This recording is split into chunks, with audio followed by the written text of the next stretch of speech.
knows? Yes, it is. I'm still a little bit scared talking to all you lot, but not quite as nervous as I was last year. Yeah. So I'm Ali, one of the co-founders of book clubs in schools, and we just wanted to give you a little bit of the impact about what being part of this was made for us last year. And I'm Beth, and we also wanted just to talk to the charities and KICS as well as the audience about our experience of pitching and give some advice and support to all of you lovely people. Okay, so book clubs in schools, as Joel said, is a peer-to-peer mentoring organisation where older children deliver book clubs for younger children. There's not always a dog at every event, but that's one of our most successful books. What's brilliant about it is that there's a thing across the schools, so that the older children get to engage with the younger ones, and that works really well from a social inclusion point of view. And apart from encouraging reading for pleasure, they also encourage analytical thinking, creativity, listening and speaking skills, and, as I said before, social inclusion.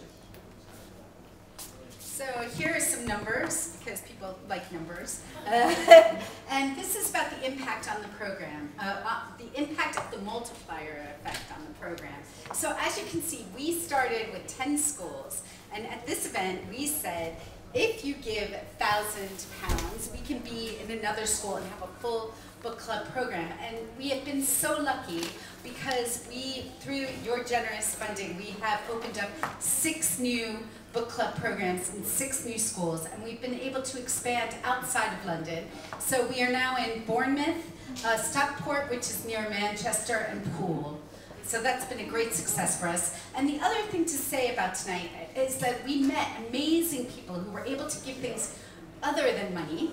And we actually met Patricia Hamzi, who's fantastic. And she is doing pro bono work for us as an executive coach. And that's just been absolutely amazing for us.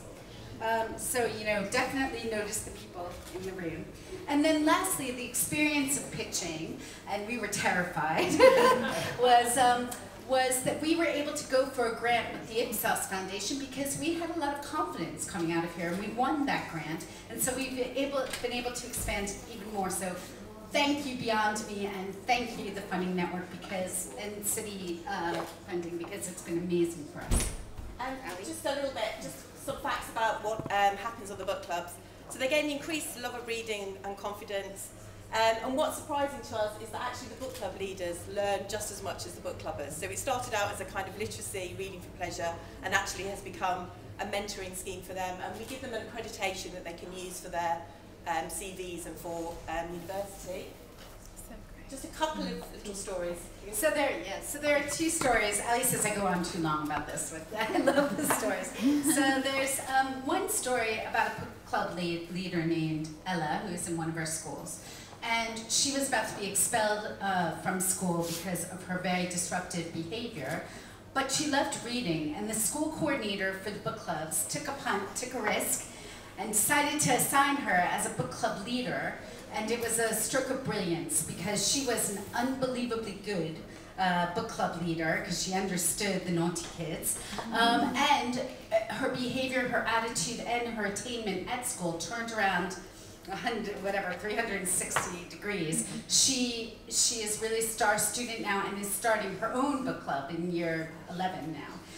The other thing we wanted to say is through your generous support, another impact that has happened, and we think this is really important and exciting, but we would, is that in our schools, there are many children who have learning difficulties, particularly with reading. And I always felt very badly that they weren't taking part in the book clubs because, you know, they couldn't really access the book clubs that others could. So we decided to undertake we didn't call it this, but a book club for dyslexic children and other special needs children.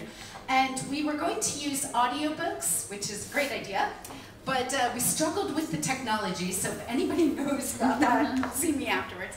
And the school said, let's just carry on and do it. And we were doing quite a hard book, to be honest with you.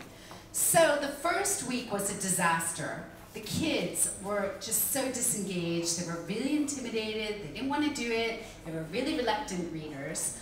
But by week 4, I came back and it was amazing. The book club leaders had them all reading aloud to each other, puzzling out really difficult difficult words that I didn't even understand.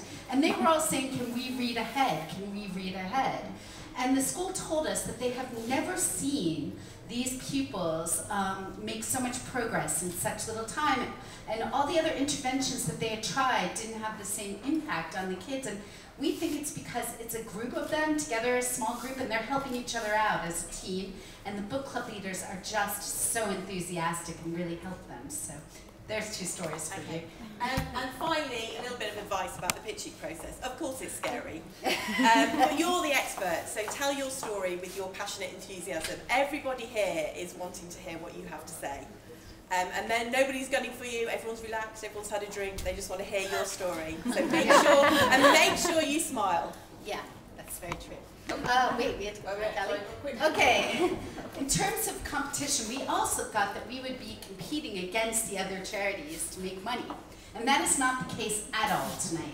What we found was it was an extremely collaborative evening, and when we went back into another room when the bidding began, we got to know the other charities, and we're still very much in touch with them. So for us, it was a great networking opportunity, and it just felt so collaborative, and we were all cheering each other on in the back room for, for everybody to get money, which was just fantastic. And the other thing to say is that, again, look around the room, because you might have potential advisory board members, mentors, people who can help you with networking. So, try to use that opportunity.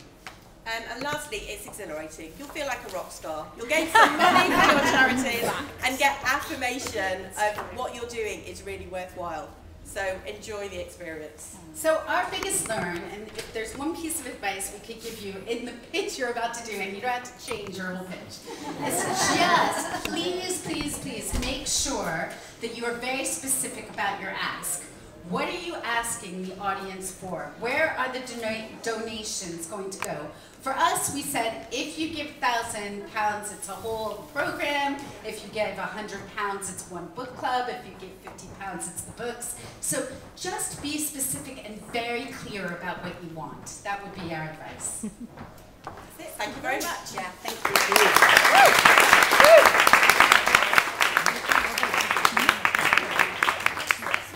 It's always an absolute